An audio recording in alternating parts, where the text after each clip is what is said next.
Thank you, ladies. Okay, we have a little announcement. We are not taking a break because David Daleiden is backstage. It's great. I only have to say his name and I get cheers. I would love that. Where I went, people just, Kristen Hawkins, cheer. Kristen Hawkins, cheer. Okay, so I have the privilege today of introducing to you one of our Defender of Life Award winners, and really the man who is responsible for what we discussed earlier in our workshop about how this is a time that's historic in our movement. David went to school here in California. He went on to work for Live Action with Lila Rose for several years. And when he left Live Action, he decided that he was going to expose the baby body parts selling industry that Planned Parenthood, this market that Planned Parenthood created. Because of his work, we are at a historic place today in our movement. And it's such an honor for me to be able to say to you all today that David is one of us. He was a young person who got involved in his college and decided to take a stand. He left Live Action and started the Center for Medical Progress on his own because he had the passion and desire to do so, and he knew if only someone could expose Planned Parenthood for what they truly were doing, it would change the conversation. David, just like how in my talk today we talked about David and Goliath, David is that David versus Goliath story. He took on the Goliath of Planned Parenthood. And it's my privilege today to introduce the courageous David Daleiden.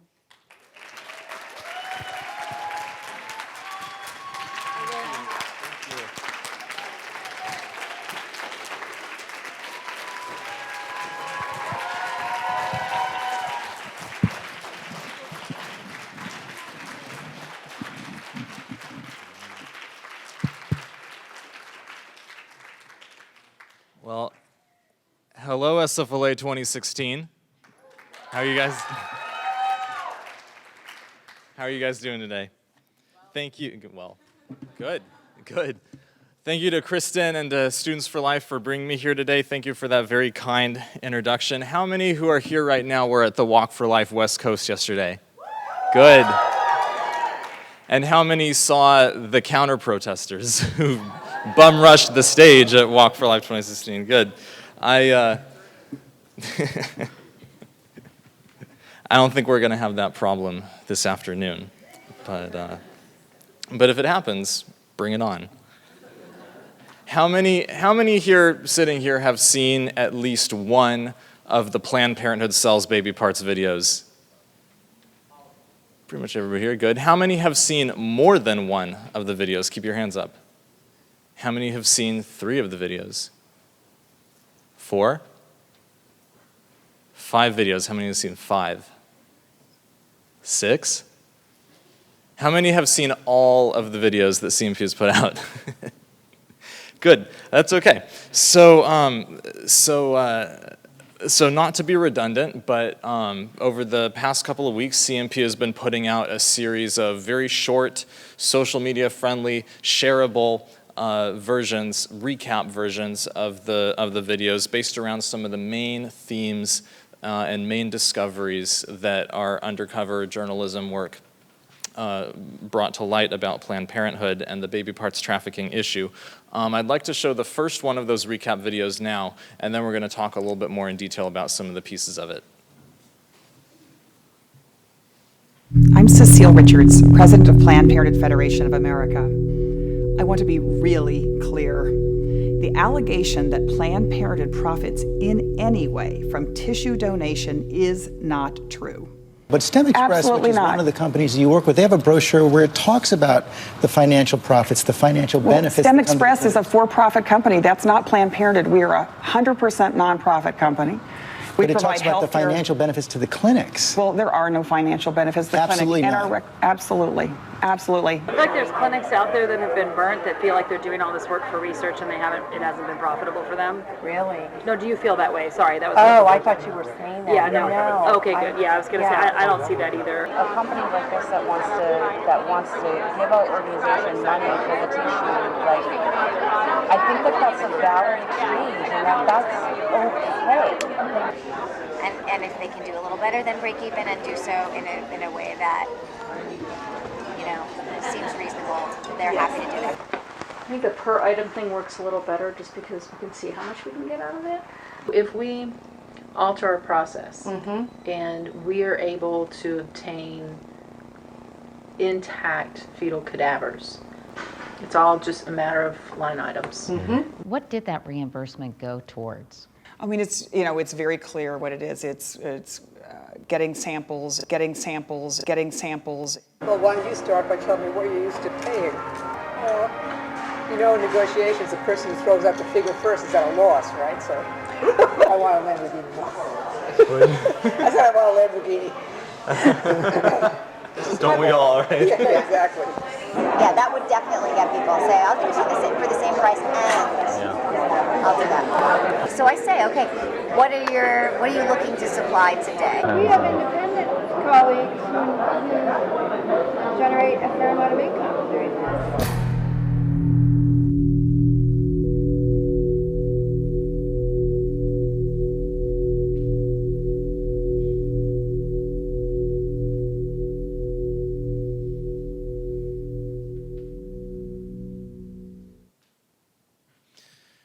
So to date, CMP has released, I think, about 15 or 16 different footage from 15 or 16 different undercover conversations with top-level senior leadership of Planned Parenthood, their senior executives, their senior medical directors, candidly discussing how their baby parts harvesting and sale business works.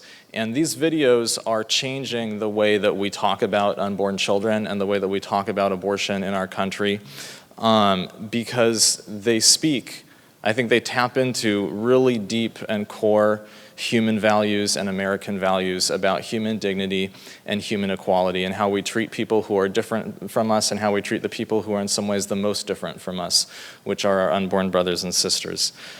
And I was hoping for, when we first started releasing these videos about 6 months ago, I was hoping for just one congressional investigation by a congressional committee or just one criminal investigation by a state somewhere. And we ended up very quickly getting 5 congressional investigations and something like 15 different state investigations, including several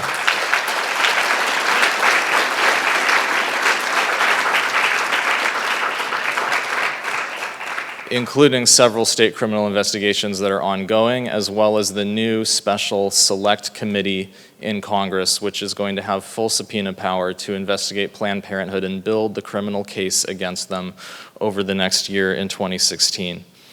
And I think it's interesting that it's been about 6 months, it's been a little over 6 months since CMP first started putting out the videos from this undercover project. And 6 months later, there's still a lot of questions that Planned Parenthood can't answer or that Planned Parenthood won't answer.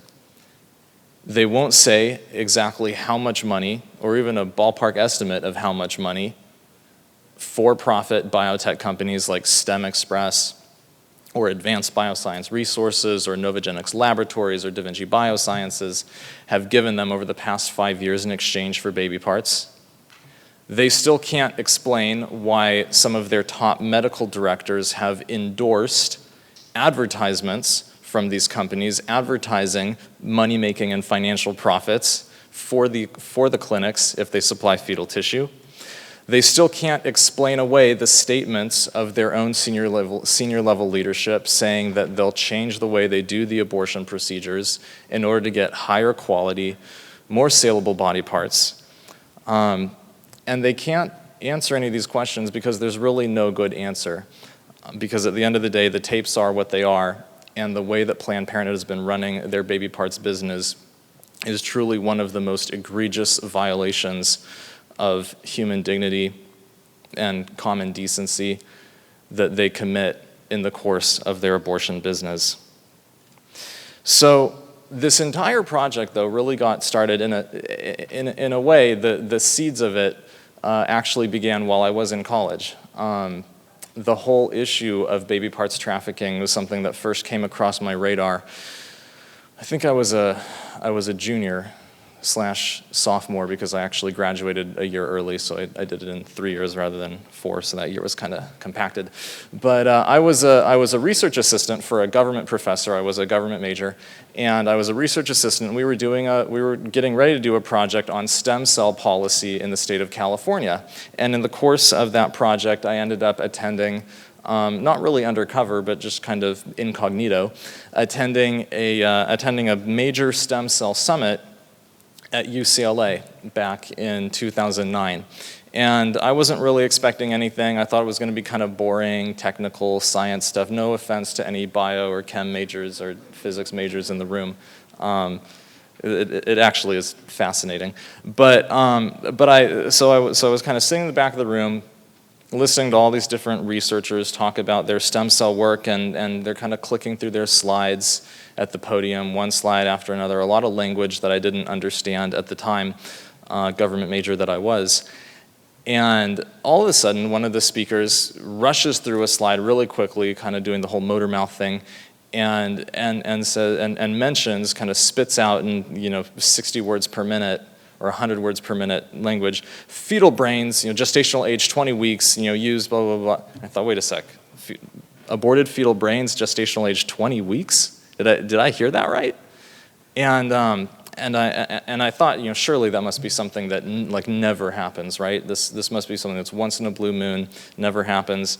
But it left a mark, and I kept sort of a memory peg about that. And then a year later, when I started looking into the baby parts issue more seriously, I started to make more of those connections, and it opened up this whole world of fetal tissue harvesting and trafficking and sale between abortion clinics and middleman biotech companies and end users at academic universities or at private biotech companies that nobody had really talked about for 15 years until we started releasing this project just last summer. So I say that to encourage you to keep your eyes open, keep your ears to the ground, and be really observant and pay attention to what's going on in your college campuses. As you probably already know, many of the student health departments have partnerships with Planned Parenthood or will refer to Planned Parenthood. Many of your biology research departments may also have partnerships with Planned Parenthood, and it's important to be aware of where some of those links might come in, and it's important to be on the lookout for what sorts of connections you might be able to find there. I think it's interesting that even though that researcher at that conference at UCLA in 2009 mentioned that little detail and mentioned it very quickly, without doing any further digging or without looking into it without really doing an entire undercover project like we did, you weren't likely to find out a lot more information than just what she said in those 2 seconds in a 1 hour long lecture about aborted fetal brain at 20 weeks. And that's because Planned Parenthood and their allies keep the baby parts issue buried so deep down within their organization that you're not likely to find much about it if you go in through the front door. It's something you really have to go in through the back door in order to learn about. And so, as just an illustration of that, I'd like to actually show the second video that I want to show this evening, if we could roll that now.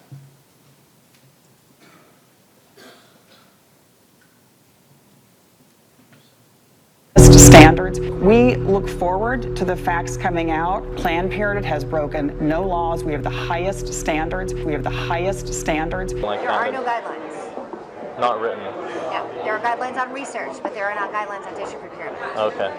And there will never be guidelines. Even in terms of like compensation and stuff like that, just to... Nothing is written. Yeah. There's nothing at stake. I have been talking to the executive director of the National Abortion Federation. We're trying to figure this out as It's an industry about how we're going to manage remuneration. Because Oh, headlines would be disaster. This could destroy your company and us if we don't time, those conversations correctly. But I will tell you that behind closed doors, these conversations are happening with the affiliates. When we're coming in and making it beneficial to you financially, you can frame it so that that's Yes. okay. Yeah. That's Because that's how we're going to keep you happy, Yes, right? yes. To make sure that financially Yes. you're growing your clinic and however you need to say that, frame it on the other end. yes. Is there an issue you might imagine that we're not that comfortable talking about on email? Oh. And Yeah, so we want to have the conversation in person. At the national office, we have a litigation and law department which just really doesn't want us to be the middle people for this issue right now. Because we were approached by STEM Express to do the same thing. One of the Northern California affiliates said, we're working with these people, we love it, we think every affiliate should work with them. Do you feel the same kind of support like from Cecile and from Deborah? And Yeah, and just, everyone at PPFA and just, the affiliates. I mean, Planned Parenthood has volume. Right. Because they're a volume institution. What do you think? We'll just go out and find all the people that are doing this and present everybody with a menu, and they, at the end of the day, they just decided right now it's too touchy an issue for us to be an official middleman. At the Planned Parenthood where I work, we do collect fetal tissue for a variety of studies. That's another thing that's quiet because people are so uncomfortable, I think, thinking that any greater good could come out of somebody's abortion. And I may need to call research and Deb and just kind of shake this out because I do want the other Planned Parenthood. I want us all to be making the same decision. We have to know who else is doing this. Because if you have someone in a really anti-state that's going to be doing this for you, they're probably going to get caught. Folks will ask the national office questions, and we certainly have answers to the questions, but we don't have a policy per se. And that is by choice. Yeah.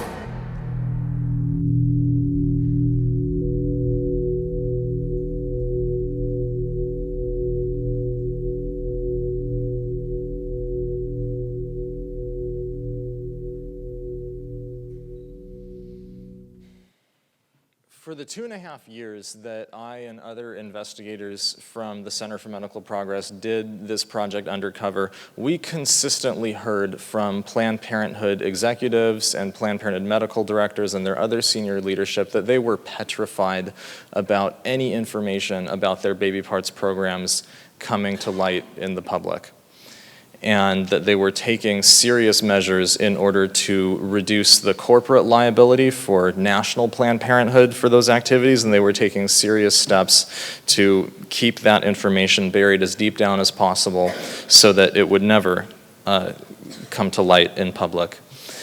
An interesting development or an interesting twist in the plot over the past 6 months or so has been that some of the ultimate purchasers or end users of Planned Parenthood's baby parts, namely academic, publicly funded universities, are actually far more forthcoming about the details of some of these transactions than is Planned Parenthood itself.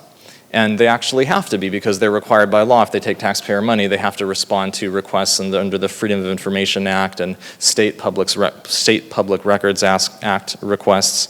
And so they've been a lot more forthcoming than has Planned Parenthood over the past 6 months in answering some of these unanswered questions and in showing a little bit of transparency. Some of you may have heard from attorneys from ADF, from Alliance Defending Freedom. Earlier today, ADF just put out some really fascinating information on the anniversary of Roe on Friday, where in the state of Wisconsin, which is a major stem cell experimentation hub, in the state of Wisconsin, Planned Parenthood Wisconsin for the past 6 months has sworn up and down that they have had no activity in selling baby parts or harvesting fetal tissue whatsoever. Well, ADF did a Freedom of Information Act request to the University of Wisconsin and got information saying just the opposite, that up through, at the very least, up through 2014 and possibly later, University of Wisconsin has been getting their baby parts, including hearts and lungs and brains, from 10 to 18-week aborted children from Planned Parenthood in Wisconsin. completely contrary to what Planned Parenthood Wisconsin has been insisting over the past 6 months in public. So it's a very, very powerful tool. And so I have a question for those of you here. I'm wondering, first of all, how many here are students in California? If you can raise your hands. And how many are students from out of state, from out of California? It's pretty good. It's a pretty good mix. Now, how many are students at public schools? And how many are students at private schools, private universities, and private colleges? Okay, not too many. And how many don't know if your school is publicly or privately? No. That's good. Common Core hasn't kicked in yet, right? No. So for those of you who are going to school at a public university, you have the power to use your local state Freedom of Information Acts and Public Records Request Acts to find out whether or not researchers at your institution have been using baby parts from Planned Parenthood or from any of the middleman companies that are partnered with Planned Parenthood clinics. And it's very easy to go online. You can just type in draft FOIA request or draft Public Information Act request, and you can find out the draft language to do that and just input your school name. Your school should have a website where they receive Freedom of Information Act requests. You can just put in fetal specimens, invoices, know the name of your local Planned Parenthood affiliate so that you can plug that into it. And I think it'll be really interesting what we might find through that. And those of you who go to private schools, you can do the same thing to the schools of your friends who go to public schools. So you can get a little, if they slack. So it actually, in the time that I have left, I'm most interested in taking some of your questions, and I feel like that's the best use that I can be here right now. So I'm happy to take questions for the next several minutes here until they shoo me off the stage. In the front there. So when you went undercover for these videos, how undercover did you guys have to go? Did you have to make fake IDs, or did you just go in and say, hey, we want to fly parts? And what happened after you got all the footage you needed? Did you just disappear from that? Definitely. So the way that we did it, and there's only so much that I'll say publicly about some of our specific methods because I do want to preserve the integrity of those methods for use in the future. But primarily for the Baby Parts Project, we actually modeled ourselves after real-life for-profit startup companies that have been cropping up and partnering with Planned Parenthood affiliates over the past 5 years or so. One of the biggest violators is a company called STEM Express. Those of you who are in California or who have been following the videos may be more familiar with them. They're located just about, I think it's like a 3-hour drive that way east, up in Placerville, California. And they almost looked like a joke when I first found out about them in 2011 because their website was very explicit about what they did. They made it look like it was something like fun and exciting. It was clear that they were harvesting fetal tissue. So what we did is we basically modeled ourselves after STEM Express, and our actors and investigators were trained to sort of emulate their language. We learned the way that they talked about things in their advertisements, and we kind of just recapitulated that. And it was fascinating how quickly and how eager Planned Parenthood was to welcome one more player to the table when we just did exactly that. So that's basically my approach to undercover work. I've said this in other places before, and I can say it again here. Some people approach it as an acting kind of situation. I approach it as more like learning a language. And it's I see it as more of a linguistic exercise where you're learning the way that the other side talks and the way that they speak and the sort of phrases that they use and the way that they think about what they do. And if you can learn that and then represent that to them, it's like you know the secret handshake and they think that you're one of them and they're happy to welcome you into their inner circle. So.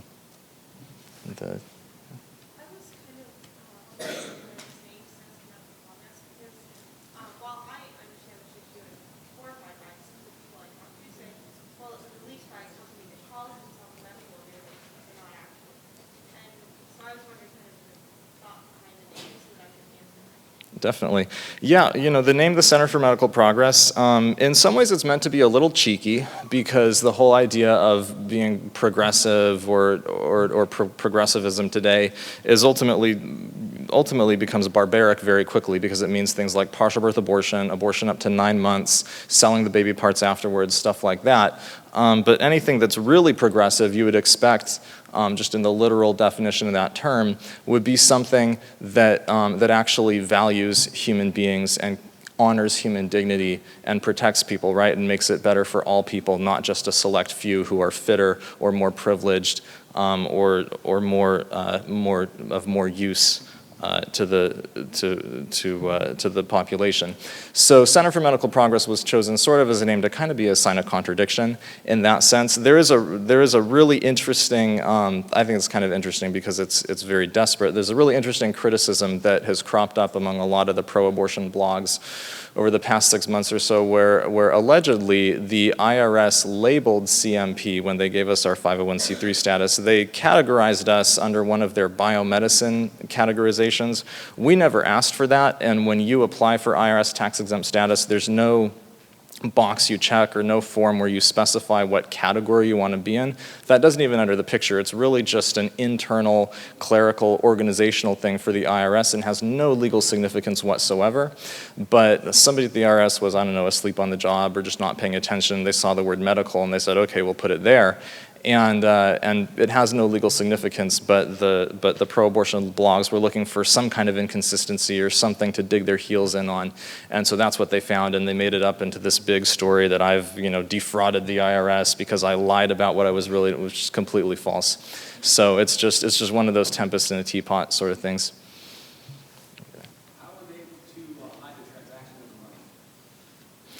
Well, the great thing is they can't hide it that much. So once the congressional committee, or maybe they already have, I don't know, but once investigators start subpoenaing their bank records or just subpoenaing the invoices, which we can even do as citizens via the FOIA requests from the universities, it's going to be pretty hard for them to deny what was really going on.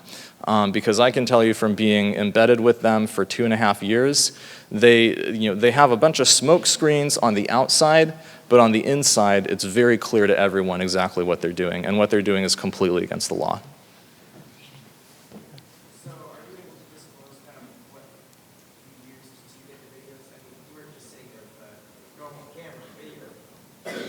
Correct. We were using police quality undercover equipment, and that's all I can say about that. And I believe that my time's up. So thank you, guys. Good to see you.